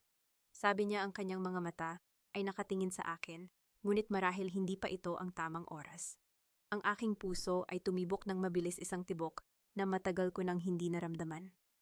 Kung gayon kailan, gumiti siya, isang ngiti na nagpapaliwanag sa kanyang buong muka. Kapag handa ka na, kapag wala ng mga anino ng kahapon, kapag ako na ang tanging nasa isip mo. Hindi ako sumagot, hindi ko kailangan. Ang aking kamay ay gumalaw, ang aking mga daliri ay humigpit sa kanyang kamay, isang tahimik na sagot, isang pangako. Pag-uwi ko, binuksan ko ang aking aparador. Ang pulang damit, ang damit na isinuot ko noong gabing iyon, ang gabing binago ang lahat, ay nakasabit pa rin, malinis, maingat na itinago. Hinawakan ko ang tela dahan-dahan. Ang imaga-alaala ay bumalik, ang sakit, ang galit, ang pagtataksil. Ngunit sa pagkakataong ito, hindi sila masakit. Sila ay mga ala-ala lamang, mga kabanata na natapos na. Isinara ko ang aparador. Dinala ko ang aking kamay sa aking dibdib, hinawakan ang singsing ng aking ina. Ang mga salitang nakaukit dito ay puno ng karunungan. Ang tunay na kayamanan ay hindi nasusukat sa pera, kundi sa mga taong nananatili sa iyong puso. Ngumiti ako. Sa unang pagkakataon sa loob ng maraming taon, naramdaman kong handa na akong magmahal muli. Hindi para kay Miguel, hindi para sa nakaraan, para sa akin, para sa hinaharap, para kay Rafael. Angela, I've been reading about you. I'm so proud of you, not because you're successful, but because you're happy. I finally understand what I lost. I hope you find the love you deserve. I hope he treasures you the way I should have. Nakatayo ako sa harap ng bintana ng aking opisina, hawak ang sulat na kakadating lang. Ang sulat mula sa isang taong minsan kong minahal, mula sa isang taong minsan kong pinagkatiwalaan, ang buong buhay ko. Ang mga salita ay tumatak sa isipan ko, hindi bilang sugat, kundi bilang isang kakaibang kapayapaan. Sa loob ng 3 taon ito, ang tanging bagay na gusto kong marinig mula sa kanya. Ang pag-amin na siya ay nagkamali. Ang pagkilala na ako ay nagmahal ng tapat. Ngunit ngayong nandito na ito, hindi ko naramdaman ang inasam-asam na tagumpay. Naramdaman ko lamang ang isang tahimik na pagtatapos. Kanino galing yan? Lumingon ako. Si Rafael ay nakatayo sa pintuan, may dalang-dalawang tasa ng kape. Ang kanyang mga mata ay nag-aalala, ngunit ang kanyang boses ay mahinahon. Mula kay Miguel, sagot ko, ibinaba ang sulat. Mula sa bilangguan. Tumigil siya saglit, pagkatapos ay lumapit at inilapag ang kape sa mesa. Hindi siya nagtanong kung ano ang laman. Hindi siya nagmadali. Siya ay naghintay gaya ng lagi niyang ginagawa. Gusto mo bang pag-usapan natin ito? Tanong niya. Umiling ako. Hindi. Sa tingin ko sa unang pagkakataon, naiintindihan ko na ang lahat. Inilapag ko ang sulat sa mesa, tinupi ito ng maingat. Ang mga kamay ko ay hindi nanginginig, isang senyales na ako ay ganap ng gumaling. Alam mo ba kung ano ang pinaka-nakakatawang bahagi? Sabi ko lumingon sa kanya. Noong gabing iyon, noong iniwan niya ako, akala ko ang mundo ko ay matatapos na. Akala ko hindi na ako makabangon pa. Ngunit nandito ako ngayon, mas malakas, mas buo, mas malaya. Lumapit si Rafael, tumabi sa akin sa harap ng bintana. Ang tanawin ng Maynila ay kumalat sa harapan namin, mga gusali, mga ilaw, mga posibilidad. Hindi ka lamang bumangon, Angela, mahinang sabi niya. Ikaw ay lumipad. Napangiti ako. Salamat sa iyo. Hindi mo kailangang magpasalamat sa akin. Ako ang nagpapasalamat sa iyo. Napalingon ako sa kanya. Bakit? Dahil binigyan mo ako ng pagkakataon na makilala ka. Ang totoong ikaw. Hindi ang chairman ng Aurelia Capital, hindi ang babaeng nasa magazine cover, kundi ikaw ang babaeng mahilig sa adobo ng kanyang ina, ang babaeng nangangarap makakita ng Northern Lights. Ang kanyang mga mata ay tapat, puno ng init. Sa mga sandaling ito, hindi ko nakikita ang aking abogado. Nakikita ko si Rafael, ang lalaking naghintay ng 3 taon, ang lalaking nanatili sa tabi ko kahit hindi ko pa siya kayang mahalin noon. Lumipas ang mga araw. Ang sulat ni Miguel ay nanatili sa aking drawer kasama ang iba pang mga alaala ng nakaraan. Hindi ko ito binuksan muli, hindi ko na kailangan. Samantala ang aming mga pagkikita ni Rafael ay naging mas madalas. Mula sa mga hapunan, sa mga paglalakad sa parke, sa mga tahimik na gabi na nanonood ng mga pelikula sa kanyang bahay. Isang Sabado ng hapon, dinala niya ako sa isang sinehan, ang maliit na sinehan sa Maynila na nagpapalabas ng mga lumang pelikula. Are you sure about this? Tanong ko, nakangiti. Hindi ako nanonood ng sine sa loob ng maraming taon. Then we have a lot of catching up to do. Sagot niya, hawak ang kamay ko. Bumili siya ng malaking bucket ng popcorn at 2 malalaking soft drinks tulad ng mga teenagers na nagde-date sa unang pagkakataon. Umupo kami sa gitna sa pinakamagandang upuan at nanood ng isang lumang romantikong pelikula na pareho naming hindi alam ang pamagat. Ngunit hindi ko pinansin ang pelikula. Ang mga daliri niya ay magkasalikop sa akin, mainit at matatag.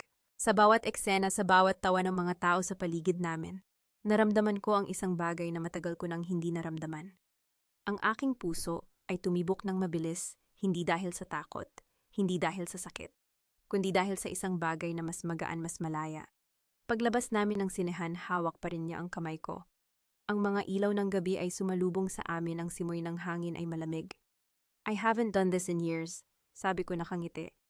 Then we have a lot of catching up to do, ulit niya, ang kanyang mga mata ay kumikinang. Tumigil ako, hinarap siya. Rafael, pwede ba kitang tanungin, anuman? Bakit ako? Bakit naghintay ka ng 3 taon para sa isang babaeng hindi mo kayang magkaroon? Tumahimik siya. Ang kanyang kamay ay humigpit sa akin.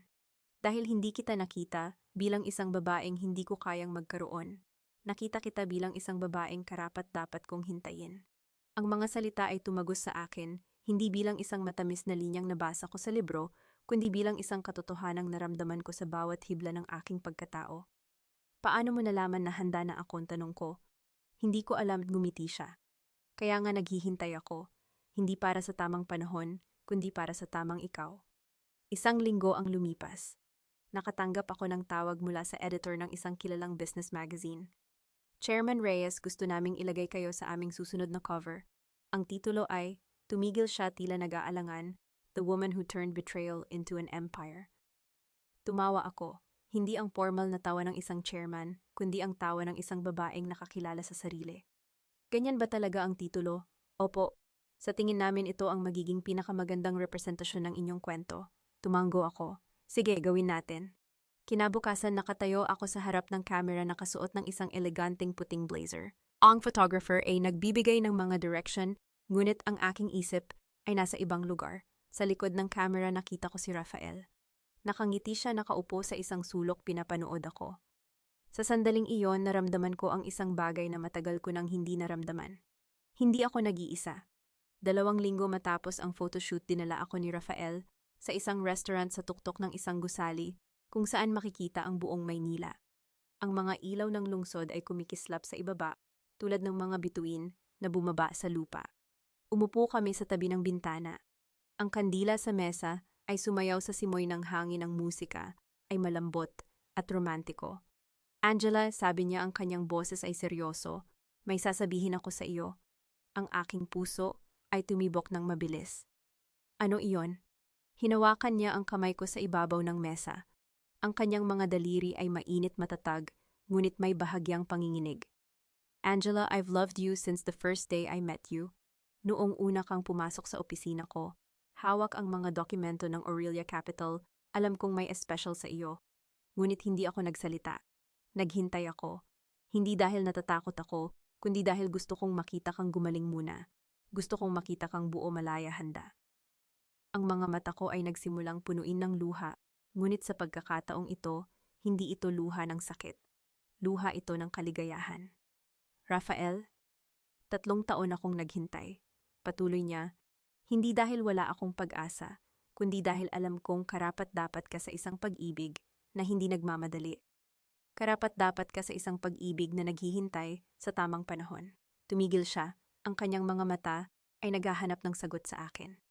Mahal kita, Angela, hindi dahil sa kung sino ka ngayon, ang chairman ng Aurelia Capital, ang babaeng nasa magazine cover. Mahal kita dahil sa kung sino ka noong wala kang nagawa. Noong nagdududa ka sa sarili mo, noong kailangan mo ng isang taong maniniwala sa iyo. Ang mga luha ay tumulo sa aking mga pisngi. Hindi ko na sila pinigilan. You waited for me, bulong ko. All this time. You were worth the wait, sagot niya, ang kanyang mga daliri ay humigpit sa akin. Tumayo ako, lumapit sa kanya. Ang aming mga muka ay nagkalapit, ang aming mga hininga ay nagsalubong. At sa ilalim ng mga ilaw ng Maynila, sa tuktok ng isang gusali, kung saan ang lahat ng posibilidad ay bukas, hinalikan ko siya. Hindi isang halik na nagmamadali. Hindi isang halik na puno ng sakit. Isang halik na puno ng pangako, isang pangako na sa wakas handa na akong magmahal muli. Isang umaga habang nag-aayos ako sa aking opisina, nakita ko ang sulat ni Miguel sa drawer. Hindi ko alam kung bakit, ngunit kinuha ko ito, binuksan, at binasa muli. Ang mga salita ay pareho pa rin. Ang pag-amin, ang panghihinayang, ang pag-asa na makahanap ako ng kaligayahan. Ngunit sa pagkakataong ito, hindi ko naramdaman ang bigat ng nakaraan. Naramdaman ko lamang ang gaan ng kasalukuyan. Tumunog ang aking telepono, si Rafael. Magandang umaga, bati niya. Magandang umaga, sagot ko, ngumiti. Gising ka na ba? May dala akong almusal para sa iyo. Para sa akin, bakit? Dahil gusto kong makita kang ngumiti bago magsimula ang iyong araw. Tumawa ako, isang tunay na tawa, malaya at magaan. Sige, hintayin kita. Ibinaba ko ang telepono, tinupi ang sulat ni Miguel at inilagay ito pabalik sa drawer. Hindi ko ito itatapon. Hindi dahil mahalaga pa ito sa akin, kundi dahil ito ay bahagi ng aking kwento.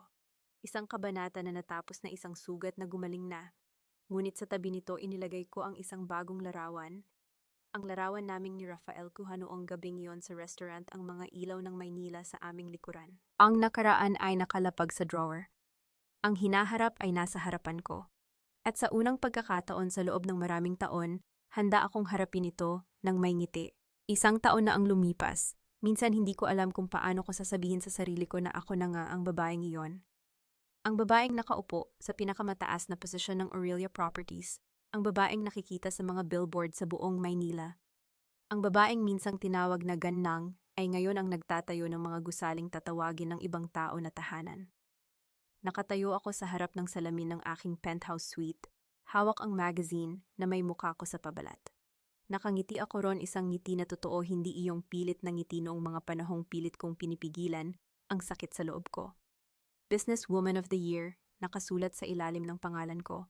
Sa tabi nito isang mas maliit na linya, ang babaeng ginawang imperyo, ang pagkakanulo.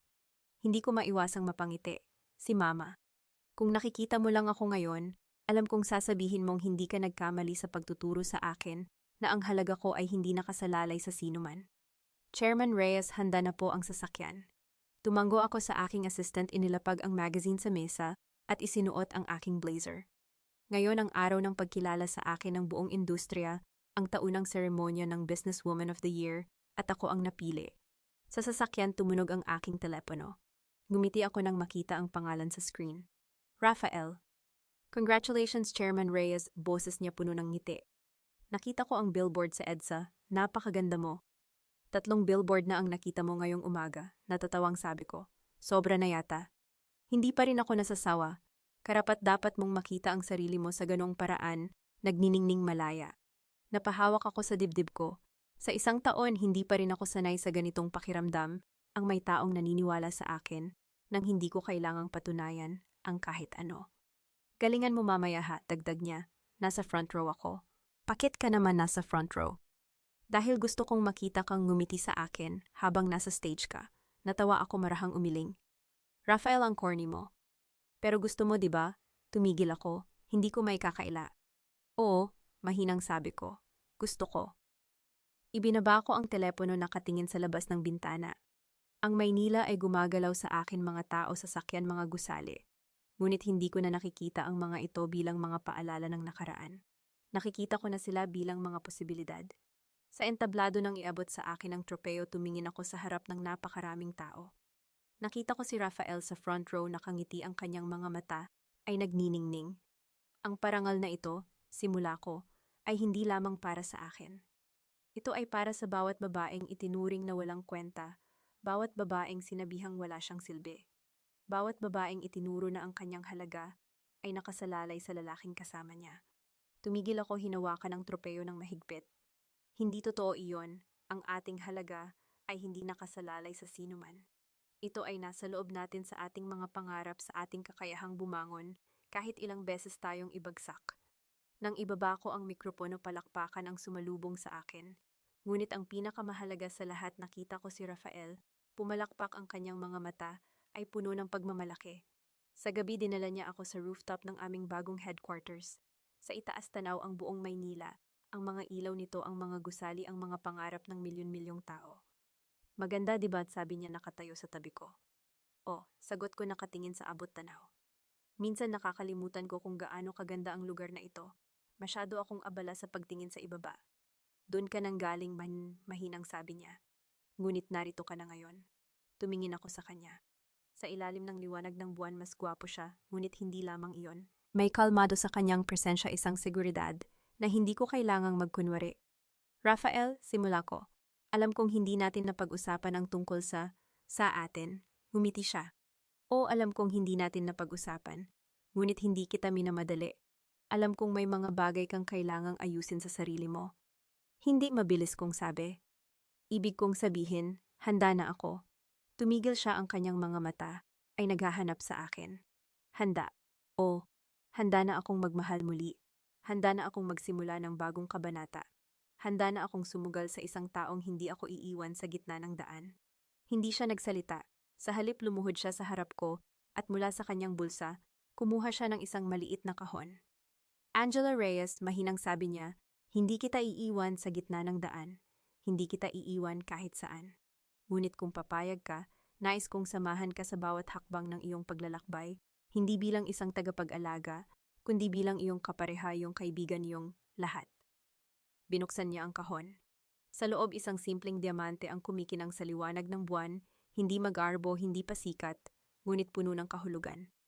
Rafael, nanginginig ang boses ko. Sigurado ka ba? Hindi pa ako naging ganito kasigurado sa buong buhay ko, sagot niya. Angela, mahal kita. Hindi ko alam kung gaano katagal akong naghintay para sa sandaling ito, ngunit alam ko na sa lahat ng mga taon na iyon, ikaw lang ang nasa isip ko. Ikaw lang ang nais kong makasama. Tumulo ang mga luha sa aking mga pisngi, ngunit sa pagkakataong ito, hindi ito luha ng sakit. Luha ito ng kaligayahan ng pag-asa ng isang pangarap na sa wakas ay natupad. Oo, bulong ko, ang boses ko ay halos hindi marinig. Oo, Rafael, 1,000 times yes. Isinuot niya ang singsing sa aking daliri. At sa ilalim ng mga ilaw ng Maynila, hinalikan niya ako, isang halik na nagsasabing, ang nakaraan ay natapos na at ang hinaharap ay nagsisimula pa lamang. Lumipas ang mga linggo. Ang aking mundo ay naging mas maliwanag, mas puno ng kulay. Sa tuwing gigising ako sa umaga, nakikita ko ang singsing sa aking daliri, isang paalala na may nagmamahal sa akin, hindi dahil sa kung sino ako ngayon, kundi dahil sa kung sino ako. Isang hapon habang naglalakad ako sa labas ng aming opisina, may nakita akong figura na nakatayo sa kabilang kalye. Huminto ako, si Miguel. Isang taon na ang nakalipas mula nang siya ay makulong. Isang taon na ang nakalipas mula nang huli ko siyang nakita. Ngunit narito siya, mas matanda, mas payat, ang kanyang mga mata ay may lalim na hindi ko nakita noon. Tumayo kaming pareho, nakatingin sa isa't isa sa gitna ng daloy ng mga tao. Walang salita. Walang sigaw, walang galit. Tumango siya, isang maliit na pagtango, isang pagkilala. Pagkatapos ngumiti siya, isang malungkot na ngiti puno ng panghihinayang, at tumalikod siya, lumakad palayo. Tiningnan ko siya ng ilang sandali, ang kanyang likod ay unti-unting lumiliit sa karamihan. Hindi ako nakaramdam ng galit. Hindi ako nakaramdam ng sakit. Nakaramdam lamang ako ng kapayapaan, isang katahimikan na nagsasabing ang kabanatang iyon ay sarado na. Tumalikod ako, pumasok sa aking gusali. Isang linggo matapos ang pagtatagpo na iyon, nakatayo ako sa harap ng bintana ng aking opisina, hawak ang isang tasa ng kape. Sa labas ang Maynila ay patuloy na gumagalaw, mga tao, sasakyan, mga pangarap. Tumunog ang aking telepono, si Rafael. May sorpresa ako sa iyo, sabi niya, ang kanyang boses ay puno ng saya. Ano naman? Pumunta ka sa rooftop, makikita mo. Inilapag ko ang tasa, sumakay sa elevator, paakyat sa rooftop. Paglabas ko, nakita ko si Rafael na nakatayo sa gitna, nakatingin sa akin. Ano ito? Tanong ko, lumapit. May gusto akong ipakita sa iyo, sabi niya, itinuro ang isang sulok. Tumingin ako. Sa isang maliit na mesa, may isang larawan, ang larawan naming dalawa kuha noong gabing iyon, sa restaurant ang mga ilaw ng Maynila sa aming likuran. Sa tabi nito, isang sobre. Ano ito? Tanong ko. Buksan mo, sabi niya. Binuksan ko ang sobre. Sa loob, isang liham, sulat ni Rafael. Mahal kong Angela, binasa ko ng malakas, mula sa unang araw na nakita kita, alam kong may special sa iyo. Hindi ko alam kung paano sasabihin sa iyo ang lahat ng nasa puso ko, ngunit sa liham na ito, nais kong ipaalam sa iyo na ikaw ang dahilan kung bakit ako naniniwala sa pag-ibig. Hindi dahil perpekto tayo, kundi dahil sa kabila ng lahat, pinili natin ang isa't isa. Tumigil ako, nakatingin sa kanya. Rafael, may isa pa akong sasabihin sa iyo, mahinang sabi niya, lumapit. Ngunit hindi ko alam kung paano sisimulan. Huwag kang matakot, sabi ko, hinawakan ang kanyang kamay. Ano man yan, haharapin natin ng magkasama. Tumingin siya sa akin, ang kanyang mga mata ay naghahanap ng sagot. Pagkatapos ngumiti siya, isang ngiti na may halong kaba at saya. Angela, may sasabihin ako sa iyo. Tumigil siya, ang kanyang mga daliri ay humigpit sa aking kamay. Ano iyon? Tanong ko, ang aking puso ay nagsisimulang tumibok ng mabilis. Hindi siya sumagot. Sa halip, dinala niya ang aking kamay sa kanyang labi, hinalikan ito. Pagkatapos tumingin siya sa akin, at sa kanyang mga mata, nakita ko ang isang bagay na hindi ko inaasahan. Angela, mahinang sabi niya, may sinasabi sa akin ang puso ko. Ngunit nais kong marinig mo mula sa akin, hindi mula sa iba. Tumayo ako, ang aking mga tuhod ay nanginginig. Rafael, ano ito?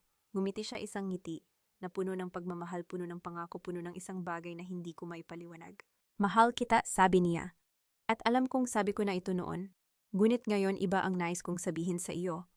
Hinawakan niya ang aking mga kamay, dinala ang mga ito sa kanyang dibdib.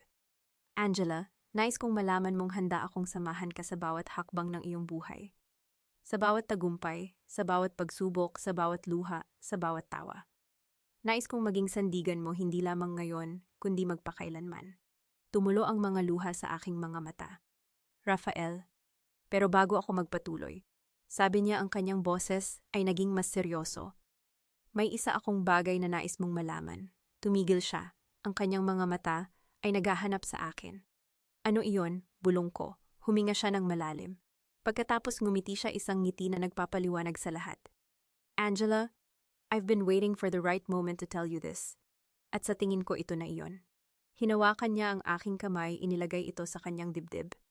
Mahal kita, ulit niya. At nais kong malaman mong handa akong makasama ka habang buhay. Tumawa ako isang tawa na may halong luha. Rafael, sinabi mo na iyan at sinagot na kita. Oh, 1,000 times yes. Alam ko, sabi niya, ang kanyang mga mata ay nagniningning. Ngunit may isa pa akong sasabihin sa iyo. Tumigil siya. Ang kanyang mga daliri ay humigpit sa aking kamay. Angela, may sinasabi sa akin ang puso ko at nais kong marinig mo ito mula sa akin. Tumingin siya sa akin ng diretso sa mata. Mahal kita. At nais kong malaman mong handa akong maging ama ng iyong anak. Natigilan ako. Ang aking puso ay tumigil pagkatapos tumibok ng napakabilis. Ano? Bulong ko, ang aking boses ay halos hindi marinig. Ngumiti siya isang ngiti na puno ng pagmamahal, puno ng pangako. Angela, buntis ka. Tumulo ang mga luha sa aking mga mata. Hindi ako makapaniwala. Hindi ako makagalaw. Hindi ako makahinga. Paano mo nalaman? Bulong ko, ang aking kamay ay automatikong napunta sa aking tiyan. Napansin ko lang, mahinang sabi niya. Sa mga nakaraang linggo may nagbago sa iyo. Sa paraan ng paggalaw mo, sa paraan ng pagngiti mo. At isang gabi habang natutulog ka, nakita kita na hinawakan ng iyong tiyan sa iyong pagtulog. Parang may pinoprotektahan ka. Natawa ako isang tawa na may halong takot at saya. Rafael, hindi ko alam kung paano sasabihin sa iyo. Natatakot ako.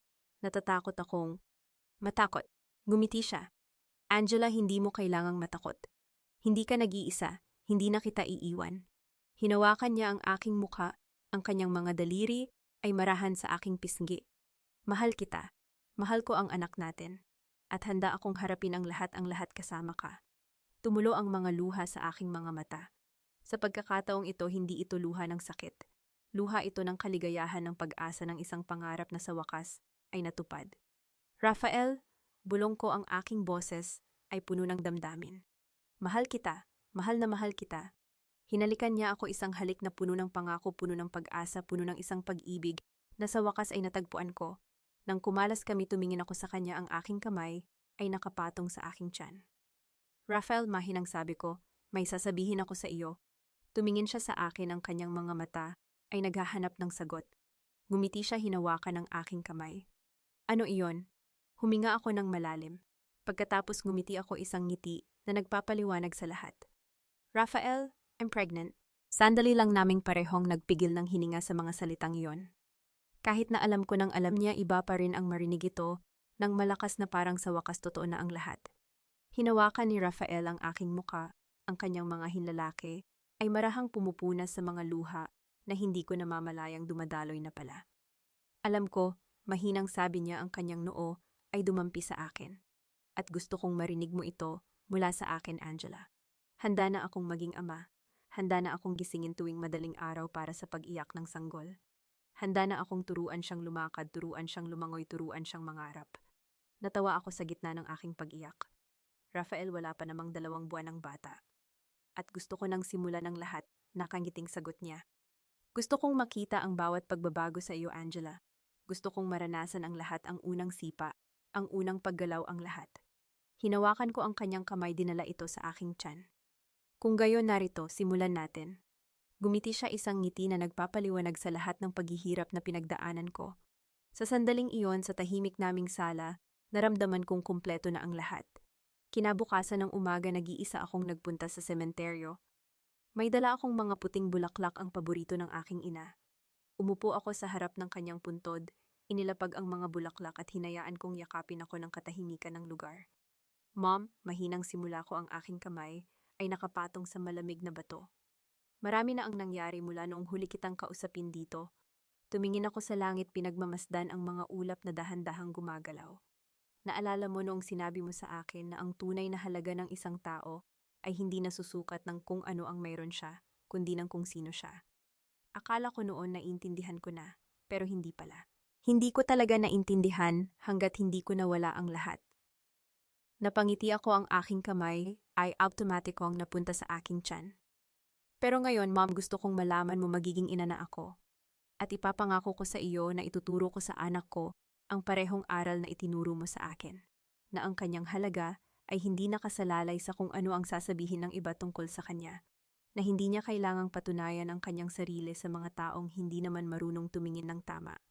Tumulo ang mga luha sa aking mga mata, ngunit hindi ito luha ng kalungkutan. Luha ito ng pasasalamat. Thank you, Mom. Thank you sa paniniwala sa akin, kahit noong hindi pa ako naniniwala sa sarili ko. Thank you sa pagtuturo sa akin na ang pagmamahal ay hindi nangangahulugang pagtitiis sa maling pagtrato. Thank you sa pagpapakita sa akin na ang isang babae ay maaaring maging parehong malambot at matatag. Yumakap ang hangin sa akin isang banayad na simoy na tila yakap mula sa kabilang buhay. Ngumiti ako. Miss na miss kita, Mom, pero alam kong masaya ka kung nasaan ka man ngayon at alam kong pinagmamasdan mo ako, kaya't gusto kong malaman mong okay na ako. Sa wakas okay na ako. Tumayo ako hinaplos ang puntod ng isang huling beses at tumalikod. Ngunit bago ako makalayo may naramdaman akong presensya sa likod ko. Lumingon ako at naroon si Rafael nakatayo sa may daanan nakasuot ng puting kamiseta. May dalang isang maliit na palumpon ng puting bulaklak. Paano mo nalaman kung nasaan ako? Tanong ko ang aking boses, ay may halong gulat at tuwa. Alam kong pupunta ka rito, mahinang sagot niya papalapit. Hindi mo kailangang harapin ito ng mag-isa, Angela. Tumingin siya sa puntod ng aking ina, yumuko ng bahagya bilang paggalang. Pagkatapos tumingin siya sa akin. Pwede bang samahan kita, tanong niya, ang kanyang kamay ay iniaalok. Napangiti ako. Gusto kong isama ka. Inilapag niya ang kanyang mga bulaklak sa tabi ng akin at tumayo kaming dalawa sa harap ng puntod ng aking ina. Hindi bilang magkasintahan lamang kundi bilang mga magulang na naghahanda para sa isang bagong simula. Mrs. Reyes, mahinang sabi ni Rafael sa puntod, pangako kong alagaan ko ang anak ninyo. Hindi lamang si Angela, kundi pati ang kanyang mga pangarap, ang kanyang puso, at ang maliit na buhay na kanyang dinadala. Ipagkakatiwala ko sa inyo, hinding-hindi ko sila pababayaan. Naramdaman kong may kumurot sa aking dibdib, hindi sa sakit kundi sa sobrang saya. Hinawakan ko ang kanyang kamay, pinisil ito. Mom, sabi ko, ang aking boses ay puno ng pagmamahal, ito si Rafael. Ang lalaking mamahalin ko habang buhay. Sana po ay pagpalain ninyo kaming dalawa at ang maliit naming pamilya. Tumayo kaming dalawa roon, magkahawak ang kamay sa harap ng puntod ng babaeng nagturo sa akin ng pinakamahalagang aral ng aking buhay. Paglabas namin ng sementeryo, tumigil ako.